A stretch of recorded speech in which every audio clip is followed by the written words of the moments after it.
Algorithme. La ville grouille, les gens s'activent, se croisent, se bousculent, se frôlent. Mais où vont-ils? Que font-ils? Chacun s'occupe à sa propre vie. Un tel part à un rendez-vous avec un ou une autre. Celui-ci va acheter quelque chose dont il a besoin.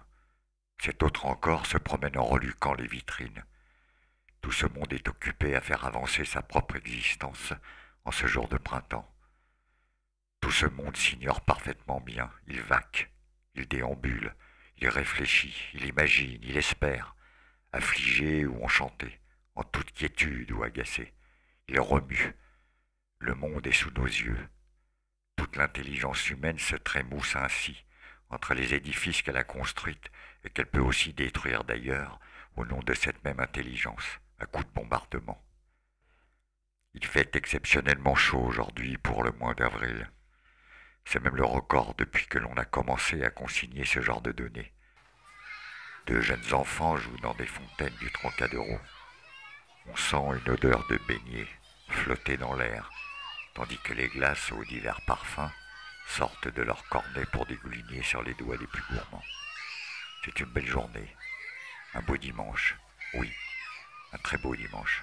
Seulement voilà, ce monde dirigé par un petit nombre d'individus dont la malveillance était une source inépuisable d'imagination pour s'enrichir au détriment des plus démunis, venait de me licencier la semaine dernière. 15 années de bons et loyaux services à créer des algorithmes. Des centaines et des centaines d'algorithmes. Et patatras. Plan de restructuration, compression du personnel. On avait beau appeler cette mise sur la touche comme on le voulait, la cause restait bien comme unique responsable le paiement des actionnaires, ceux qui avaient décidé de prendre leurs dividendes. Et je n'y pouvais rien. Et s'il me fallait résumer en 2 mots l'état d'esprit dans lequel j'errais, eh bien nous pourrions dire tout bonnement que j'étais écœuré. Et sans aller jusqu'à faire une antonomase, il fallait bien reconnaître qu'en ce beau dimanche d'avril, et à presque 50 piges, j'étais dorénavant chômeur. En passant devant le square Alboni, je ne pus m'empêcher à la grandeur de l'humanité, et corollairement à la décadence qui suivrait. Le cycle de la civilisation humaine est ainsi fait. Le meilleur enfantait presque à chaque fois le pire. La grandeur d'Einstein, la décadence de la bombe atomique. Je retirai ma veste en jean et la balança négligemment par-dessus mon épaule, continuant à déambuler d'un pas nonchalant, tandis que mes pensées s'entrechoquaient dans les dédales du pessimisme. À l'angle de la rue des Hauts, je me suis installé à une terrasse de café, sous un parasol, et commandé une bière. Autour de moi, les gens paraissaient heureux. Je pourrais peut-être me mettre à picoler, tiens. Ouais, boire pour oublier, pour m'imprégner de la déchéance qui m'attendait. Le houblon descendit dans ma gorge, me laissant une sensation de fraîcheur. C'était plutôt agréable. Il faisait vraiment une chaleur étouffante. Comment rebondir, se recycler? Le pécule que m'avait laissé mon licenciement pourrait servir à investir dans une nouvelle voie. Mais laquelle? Les temps étaient durs, je le savais. Après quelques instants de détente, j'ai repris ma marche solitaire en enquillant la rue Charles Dickens. J'ai croisé un couple avec une poussette dans lequel un bébé dormait à point fermé. Il avait l'air heureux, ce gamin. Et ses parents aussi.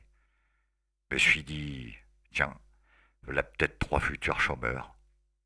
J'ai prolongé ma marche jusqu'à la rue Marcel Proust, puis j'ai tourné à l'angle de l'avenue du Parc de Passy. Va falloir tout de même trouver les ressources pour rebondir, que je me suis dit en renfilant ma veste.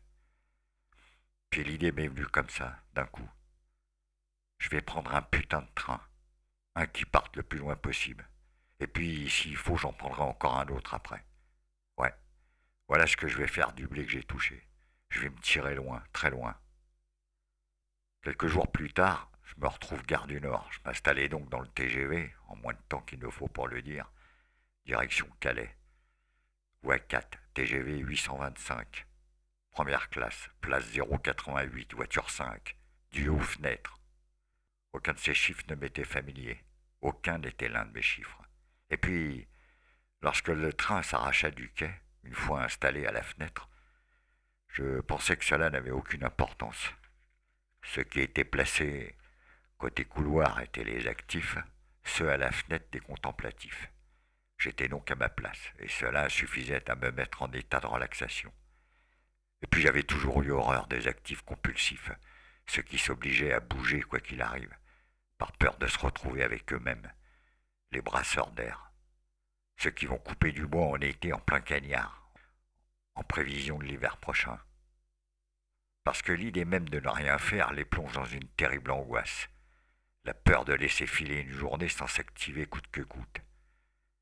Les hyperactifs étaient en train de mettre la planète dans le mur et s'octroyaient en plus le droit de juger les rêveurs. Ceux qui regardent la vie exister autour d'eux, les pieds en éventail dans un hamac. Les affairés compulsifs, eux, suivaient à la lettre les devises de la soi-disant bonne conscience. Ne pas remettre à demain, etc., etc. L'avenir appartient à ceux qui se lèvent tôt, certainement pour pas rater l'ouverture de la bourse de Tokyo. Travailler plus pour gagner plus. Ainsi devenaient les nouvelles valeurs du monde moderne. Pourtant, l'oisiveté n'exigeait-elle pas tout autant de vertu que celle du travail? En gare de Lille, un sexagénaire vient se poser à côté de mon siège, côté couloir, côté actif. Il lui manquait un doigt, le major droit. Cependant, après m'avoir salué brièvement, il déplia avec une dextérité déconcertante son journal, L'Équipe, pour ne pas le citer. C'était un journal qui pouvait donc se lire avec 9 doigts, me dis-je, peut-être même s'écrire avec le même nombre de neurones.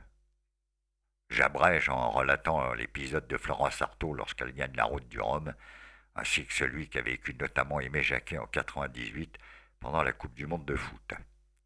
Une récidive après plusieurs couacs de cette presse sans concurrent qui en dit long sur les compétences de ces gens, assis sur leur chaise roulante, quant au jugement des performances. Voilà qui est dit. Je regardais pensif au travers de ma fenêtre, voiture 5, place 088, et je m'apercevais encore une fois que j'étais en pleine introspection.